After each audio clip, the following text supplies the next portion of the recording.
What is going on, everybody? It's the IT guy here again today with another video on how to remove the CPU cooler and change the thermal paste on AMD CPU. So what we're going to need is just this thermal grease and some paper towel. That's all we're going to need. And also, if you have it, you can get some of this rubbing alcohol. I just got this from the hardware store. So what we're going to do first of all is we of course need to remove the CPU cooler in order to get to the thermal grease underneath it. So this is an AMD CPU. So I'm going to lift the board up and I'm going to show this to the camera a little bit closer. So if you look down here, you see this little tab over here that is connected to this CPU bracket. So you'll need to lift this lever. If you do not have a lever, if you have something that has to push down, so sometimes, let me show you quickly here.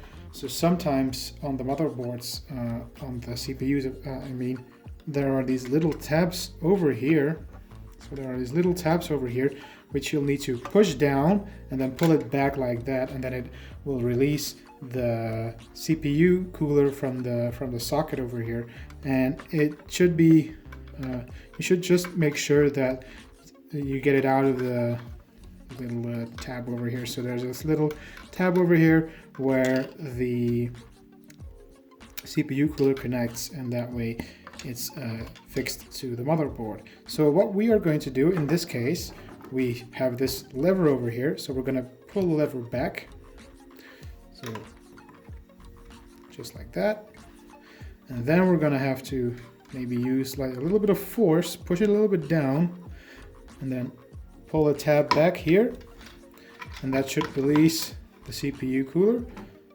And then we can lift it off, and as you can see on the CPU cooler itself, there's a lot of thermal grease, so we're going to remove that. And that's why we need the paper towel, and that's why we're going to use also some of that rubbing alcohol to make sure that all the thermal grease is off. So you don't really need to use this thermal grease. You don't really need to use the rubbing alcohol, but it is, it's better because it removes a lot more than it sort of removes the residue. So it's a lot better. So first of all, disconnect the CPU fan from the motherboard here. Don't pull on the wire, pull on the block. So pull on the connector, because otherwise you might pull the just pull the CPU cooler, the wires off of the connector. So you don't want that. And take a little bit of paper towel over here.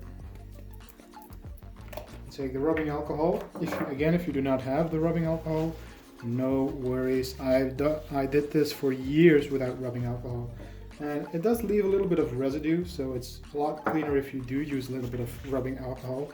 And also for the when the thermal grease is really old, it does make it a little bit softer, and it releases a lot better. So it's not just a fad or anything, it does really work. So you might have to rub really hard. You might even have to take another paper towel, because this is super old. This is an AM3 CPU. I think this is from, let me think here, maybe 2011. So this is an old CPU, and thermal grease has really gotten on there. As you can see, I'm gonna have to take another paper towel over here, really rub it off. So you can see that there are a little bit of these like marks, like these and this is something that the rubbing alcohol will easily deal with. So take another paper towel over here, put a little bit of that alcohol on there, and close that up so it doesn't evaporate. Start rubbing again until everything comes off.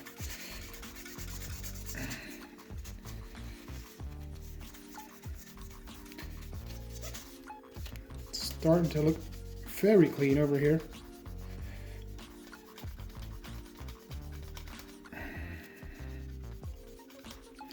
Now we just have to clean this one up as well. So just rub a little bit over there. As you can see, there is not a lot of thermal grease on the CPU itself. Most of it was stuck on the CPU cooler, so I didn't really have to rub a lot. Now, you take the thermal grease, take the cap off, and then we're going to apply a little bit of thermal grease. Now, the amount that you apply is important, but don't start freaking out about it, okay? There is a lot of things going on the internet that's too much, that's not enough. Most of the time, when you're using a CPU just for gaming or for some productivity work, or just use it to watch some YouTube videos, it doesn't really matter all that much. The real deal is when you go and overclock. Then you might want to check for good thermal grease, and you might want to make sure that there's not too much on there. But generally, a pea size of thermal grease will be enough. So there will be no problems whatsoever if you just apply a little pea. This is a little dot in the middle, and then it will spread out evenly, and then there will be plenty of contact with the CPU cooler, which is what the thermal grease is actually used for. It's just, as you can see over here, when you look at the CPU cooler, there are these little lines. As you can see, there are little scratches, and the same thing goes for the CPU cooler itself. And the only thing the thermal grease needs to do is it needs to fill these gaps. It needs to fill these gaps in here. It needs to fill these scratches and these scratches. So this and this makes perfect contact, so the heat conductivity from the CPU goes over to the CPU cooler perfectly. So that's the only reason why we use thermal grease. So now I got this cheap brand of CPU cooling paste. I think it was like, for this little syringe, I think maybe like $5, €5 here in Belgium. So just apply a little pea size and really make sure that it's not too much. It's worse to have too little than too much, but too much can also damage the system. So a little bit more here. So this is about a pea size. This thermal grease is not as thick, it's a little bit runny. So some thermal grease might be a little bit more runny, some might be a little bit more thick. This is a little bit more runny thermal paste, so it's not that good of a quality, but still it works fine. This is just an old computer and I might not even use this anymore. This is just for demonstration purposes. So now you want to apply the CPU cooler again. So you want to do, first of all, you want to make sure that the back is attached first. So we're going to mount the back clip to the back of the CPU mounting bracket, and then we're going to do this one. So let me mount it on, and you can wiggle around a little bit too, because if you wiggle around a little bit, the thermal grease will spread evenly. There we go. And then take the front one, and now we're going to apply pressure again. And make sure that that goes on there. You might even want to use something like a flathead screwdriver to apply extra force. There we go. Make sure you don't damage the motherboard in this process, because you're using like a flathead and you accidentally make a little mistake here, then you might have like a dent in the motherboard. So be careful doing this. Now what we're going to do is we're going to pull the lever to the right and apply some pressure also, just like that. And then we're going to plug in the CPU fan, and we're good to go. So this is actually all you need to do. This is a quick tutorial on how to change the CPU cooling paste, the CPU cooler cooling paste on an AMD CPU. I demonstrated this with an AM4 socket, but basically this is an AM3 socket, I'm sorry. but basically the AM4 socket is the same. If you do have an aftermarket cooler, this guy will not really work for you because this is only for the stock coolers.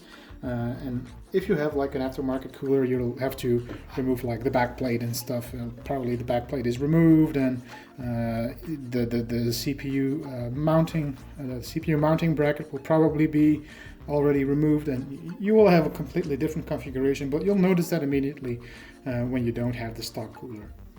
So this was just a quick video of me showing you how to replace your CPU thermal grease on an AMD platform. I hope you liked this video, guys, and if you did, please leave a like and a comment below. And if you want to see more of my videos, please subscribe, and I'll see you in the next one. Bye bye.